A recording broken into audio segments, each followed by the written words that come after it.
Hello YouTube, my name is Zach, and today I have a special surprise for everybody. First off, I just want to say that today marks the 1 year anniversary of me starting this YouTube channel, and I figured I'd just do a special thing this week. I'm going to be analyzing myself, and I know that that's been a big request. People have wanted to hear me sing and that kind of thing, and I figured what better way to celebrate the 1 year anniversary than to give you guys that and let you kind of get some perspective on my own singing and let you hear me critique myself a little bit. First off, I want to say thank you because I'm 3,100 plus subscribers in after a year, and I have no idea what to say or think about that. This channel has changed my life. The fact that I'm able to create content for all of you like this is just the most incredible blessing and the most incredible feeling and privilege that I could ever have. Being able to reach a wider audience than I could ever do just, here at my house or at my job. And it's absolutely amazing, and I'm honored. And I feel that it's a privilege to be able to present this content to you and to be able to teach you and help you learn. So thank you for following me, and thank you for helping my life completely be upended. I mean, it's been amazing. My life is totally changed now, and I'm on a totally different path and trajectory than I would have ever imagined that I would be a year ago. When I made my first video, I just saw it as an opportunity to sort of give some information to people who needed it, and I had no idea that my content was going to explode like this. I had no idea that there were people across the internet that were really that starved for information on vocals. I thought that those niches had been completely covered on YouTube, and I thought that maybe I might give a few people some insight, but I never expected to become what I am now. So it's all because of you, and it's all because you're watching, and all because you pay attention and you listen and you believe in what I have to say. And thank you. And I promise I will do my best to continue delivering as high quality content and more high quality content, better than what I've done so far, in the future. So again, thank you so much. With that being said, here we go. This is going to be an analysis of me singing. I think this was back in 2010. This is me covering Road Salt by Pain of Salvation. And if you know that song, then you probably kind of have an idea of what this sounds like. The pianist here is my friend Daniel, and he's a longtime friend of mine. I've known him for a huge portion of my life. Great friend of mine, one of my absolute best friends. And we just decided for the heck of it. I think Pain of Salvation sung this song for like a music festival in Sweden, and it was before their album Road Salt had come out, and we both liked the song. We said, hey, let's just cover it. And I found very quickly that the song was actually out of my range, so we transposed it down a whole step. This is everything transcribed on the spot. This was single take. Like, we hadn't rehearsed this. We just said, all right, Daniel learned the chords, and we just said, let's do it.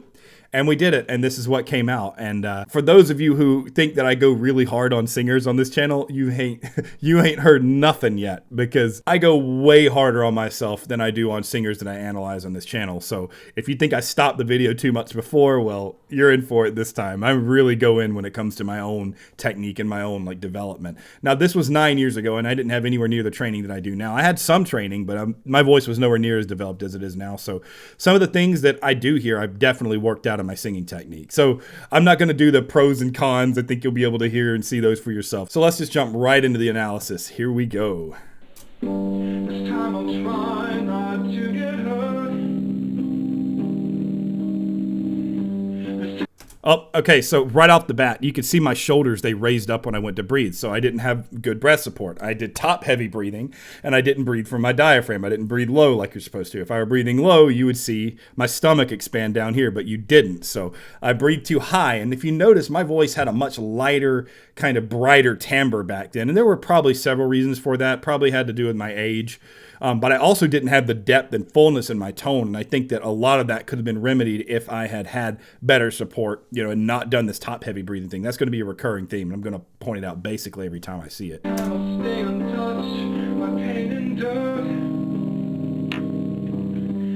Yeah, I breathe high again. You can even hear the pitch of the breathing where it goes. Whenever you hear someone breathe and it does that really high-pitched, airy thing, you can sort of tell that the breathing wasn't low. Because if you have a low breath, the breath sounds like this. It kind of has that deeper, lower timbre, whereas a high breath that's in the lungs and strictly on the top end and not low, it sounds like this. You hear the difference? So that's kind of a way to tell the breathing. And so I know I have top-heavy breathing. Another thing to point out is that I'm kind of slightly tilting my head up at times. That's a very common problem that baritones have when they're trying to reach notes that are higher than what they're used to. They'll kind of tilt their head up. So that's something that I had to kind of train out of myself as well. Yeah, you see the head thing moving like that a lot. That was a really, really big issue that I had. Nowadays, I kind of keep things tilted and kind of turned downward. As far as my tone itself, it's okay. I've got I've got okay legato. It's not great. For example, when I sung "This Time I'll Stick To," when I kind of closed a little bit too much on the ooh vowel and it disrupted the legato, it kind of had this time I'll stick to kind of thing, and the line of sound didn't carry all the way through. So my legato wasn't perfect there. It was all right, but not great. This time I'll fly so low, won't get burned. I kind of leaned on the R and burned a little bit. I won't get burned. When the better thing to do is probably something like, I won't get burned. Do more of an than going on the because that R, that hard R I've talked about in the past, kind of makes everything a little tense in the jaw, and it's better to sing on a vowel than a consonant anyway. So yeah, you could see my neck bulge out on the sides up here a little bit when I sung the E. It's because I was pushing really hard there. I mean, that's a high note for me. I mean, nowadays it's not as bad because I've learned to manage it a different way, but I'm clearly not supported underneath, which is why you can hear that really bright E sound. And if you go back and look, I want you to look at the embouchure when I sing E. I'm going to go back a second, take a look. Let's take a look at it again. You can see I went E like that, so I didn't keep the embouchure vertical. I let the embouchure go out sideways. E, and that's the sound that you get as opposed if I did something like E. I mean, that's not perfect, but I'm just kind of throwing it out there. The idea is that if I don't widen the embouchure, you have a little bit more clarity on the E vowel. You also hear at the end of the word enough, you hear this enough. This huge expulsion of air. That means that I had a lot of pressure built up while I was singing, and when the phrase ended, I just went to let all that air pressure out. That's a sign of subglottal pressure. When that happens, just means I'm pushing from underneath rather than letting there be space and letting kind of the sound reverberate on its own.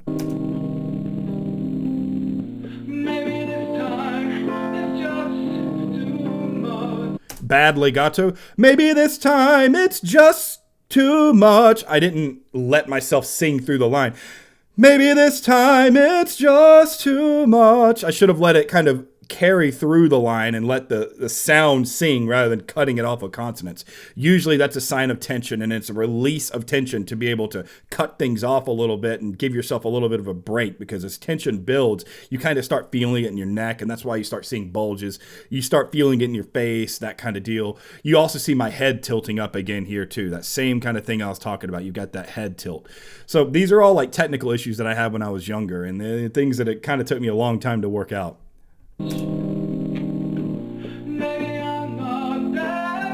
So that, you can see the sides of my mouth like go like way wide. I used a very wide embouchure. That kind of thing, and that's just not a really good vowel to use with your lips pushed out to the side like that. If I were going to sing that now, I don't know if I can even do it. I don't know.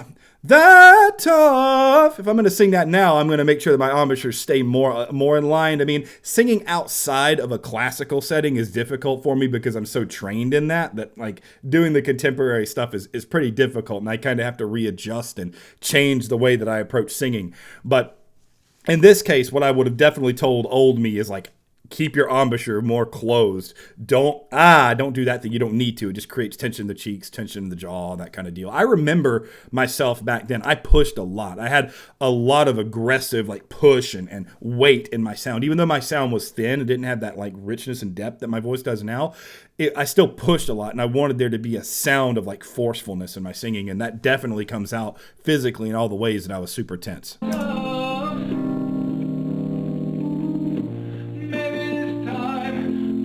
Oh, you saw my shoulders raise before the road. Let me go back and watch it again. You see the breathing was not quite right. Right there. You see the shoulders raise up like that? That's bad breathing. Yeah, I remember when I was younger, people always used to tell me that I needed to work on my breath support, and I never really understood what they meant. And I was like, well, I feel like I'm singing just fine without it. But now that I understand, I'm a little older, I could see all those issues. Like I was, bad approach to breathing. It took me a while to really fix that low stuff, making sure that I had good support underneath. The road is, you hear that you hear that thing? That's me creating a phantom vowel. Well, technically it's a phantom consonant here, because what I'm doing is I'm not sure that I'm on the right note, so I go, I do an first so that I can hear to myself that I'm on the right note, and then once I'm sure I'm on the right note, then I sing it. So it's kind of like a cheating way to make sure you're singing the right note. I shouldn't be doing that. It should be, the road is just like that. It should go straight through without that in the middle of it. It's like a cheating shortcut. I thought I was being clever, but it really just gets in the way, and it tends to put the resonance kind of in the nose, overly facial, because is a nasal sound. So if you start a word with that it's probably going to convey in the word itself. So yeah, that's a little technical thing that I thought I was cute was going to sneak in there. Gotcha. Rough. You hear that? So instead of going raw, letting the sing more, I close to the rough like that. Probably because of tension, probably because of pressure. It could have just been that I didn't feel confident on the note. I don't really remember what was going through my head at the time, but there were definitely technical reasons why I did not let the sing through. Maybe I just didn't know any better. But yeah, that was a no-no. That was slightly nasal. To walk down, you can hear that kind of timbre sound. I put that in my nose a little bit.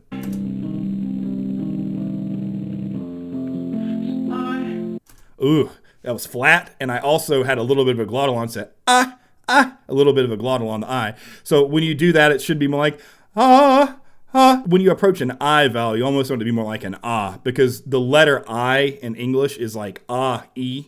When you pronounce it all straight through, it's I-E. So you want the functional vowel on I to be and so I kind of went I kind of thing. Glottal onset, flat, bad vowel choice, just not good. Down. I did an aspirate H in the word down. It should have been down, but I went down like that. So that was a technical problem too. When you have aspirate H's in your sound, what ends up happening is you expel too much air and your phrases aren't as consistent because you don't have as much air underneath you, because every time you go, it pushes more air out.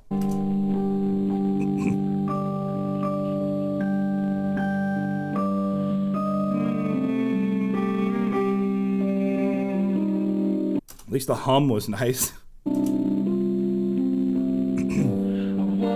Oh, you could see the vein in my neck and the side bulge as soon as I started the phrase. I'm clearly tensing up a lot here. I guess it's in my face. I don't really remember, but I don't know why I felt like I needed that kind of tension here, because this was clearly well within my range. But for some reason, I was like dead set on like keeping everything very tight in my neck and in my face.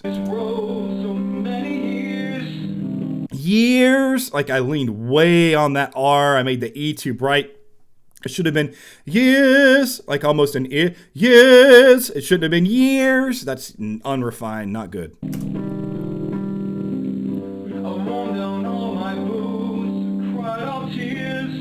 So that vowel is a little better. Tears. It had a little bit more of an I in it. That was a little better than the vowel before it. Oh, so if you see when we sing in Crossroads, I did like that gospel jaw thing. You kidding me? I didn't even realize that the first time through. Let me see that again. Let's see. Watch my jaw.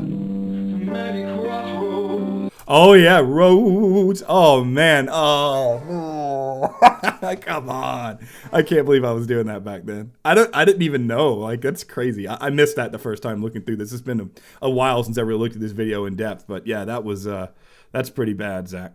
What are you thinking, man? Left behind. So hind, yeah, that was sharp. Behind, I'd sung that sharp. And so a lot of times, one thing that I learned in college is that a lot of times when people sing sharp, it's because they're pushing too hard or they're thinking too hard. And in all likelihood, it was probably a combination of both. In all fairness, I'd only heard this song that night. Like, it was the first time I've ever heard the song. So I probably was still kind of conceptualizing how it went in my head. So I may have like thought that I missed a note. I don't know, but it definitely sounded sharp.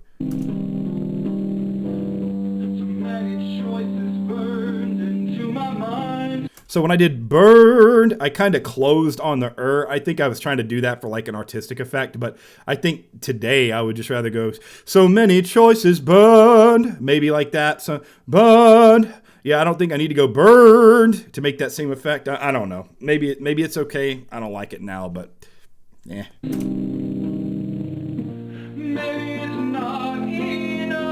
Jeez, gosh, I was straining so hard, and I had like this like really hard glottal onset there. Enough. Like, when I do that, I can feel my neck tightening up. I think that the biggest problems I had as a singer back then were clearly neck tension and bad breath support.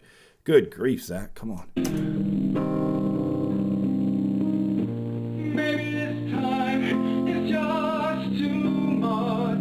So just and much were pretty good. The vowels are pretty good. I did raise my shoulders again when I breathed, though. Maybe I'm not that tough. Same thing as before on that. I kind of did like like that. It kind of creates that really bright, overly just ugly sound. I don't like it. Typically, when you move up in your range, you want things to sound a little darker. Otherwise, they just get out of control. And if I've mentioned this before in other videos, that if your embouchure gets too wide, what ends up happening is the sound of the vowel gets distorted. Like, for example, if I say the word cake and then I make my embouchure super wide, cake. You hear how the vowel completely changes? It's a combination of things. The shape of the vocal tract changes, and also the shape of the lips change. So combine that together, and you're effectively using a different vowel. So yeah, I didn't really have good control over my embouchures back then for sure. Maybe this time the road isn't just. I did that again. Actually, I think I learned to do that in high school. It might have been my high school choir director that taught me to do that, I think. Because we were in a choir and a lot of people weren't that great as singers. And I think that she taught us to do that so that we could make sure we had the right notes. Rough. Same thing. Big, huge expulsion of air. Like, not good. Now, sometimes when you get a bad initial breath, what happens is when you go to sing a phrase, the words don't begin to, I forgot the words. Take me home. That was okay, Melisma. That was all right. Take me home. That's all pretty good. I think that home. I think that I could have been a little more on pitch on the home. I think that the first part of it was a little flat. I think with some more support, it might have been a little more on the dot. Like if it was flat, it was just 1 or 2 cents, but it was enough to make me go, maybe that wasn't quite right. Take me home. So yeah, so to take, that's an F, I think. To take, yeah, that's an F. So you can see that what I did is I just like, I kind of just like opened my mouth really wide and just leaned back and just tried to like belt it and scream it out. And it just kind of sounds unrefined and it doesn't have the elegance that I think that this kind of song needs. When I made the video, one of the comments, it's been deleted now. I guess the person deleted their account. One of the negative comments I got was that my cover of this lacked the delicacy and it was too dark and it was too aggressive. And I didn't really have a reason for that. It's just how I sung. So, but I do think that in terms of what the original song was, I did over sing it a bit. Yeah. So, I mean, it's just, untrained singer type stuff. I'd had some vocal training up to this point. I think I was 20. And I started voice training when I was 16. But honestly, there's only so much that you can learn in like 4 years of voice training. You can get to be very good, but you can't really become a refined singer without some serious time, like 6, 7, 8, 9, 10 years of practice and training going into it. I walk on. Yeah, I knew that I messed up there. So it was a funny little anecdote. I originally thought we were, I was like, yeah, well, I made a mistake. Let's do it over again. And so then Daniel said, well, no, man, this is like we're going to put this up on YouTube. It'd be a great first start. Like this is like going to be the thing that gets you started on YouTube. And ironically, 10 years later, here I am with a YouTube channel analyzing this. It's just, I don't know. It's just funny to me. But yeah, I originally wanted to take it down because it wasn't, I made that big mistake in the words, but I left it up and it's been relatively well received by people. I'm going to put a link to it in the description in the comments, but that's really it. I mean, I just wanted to go through this with you guys and give you some perspective on how I view my own singing and how I listen to myself and how I critique myself. So that way, if you ever feel like I'm being particularly hard on your favorite singer, you know that I'm being at least twice as hard on myself as I am on them. And I probably was a little easier on myself in this little analysis than I would be if I were just sitting by myself, like not trying to make a video, that kind of thing, because I'm just trying to catch stuff as we go and not really getting down to the nitty gritty. But you can see some consistent technical problems that popped up throughout this video, throughout my singing. And I do want to sing for you all in like a formal capacity at some point. And I'm going to. I've just got to find the right setting, find a place to record.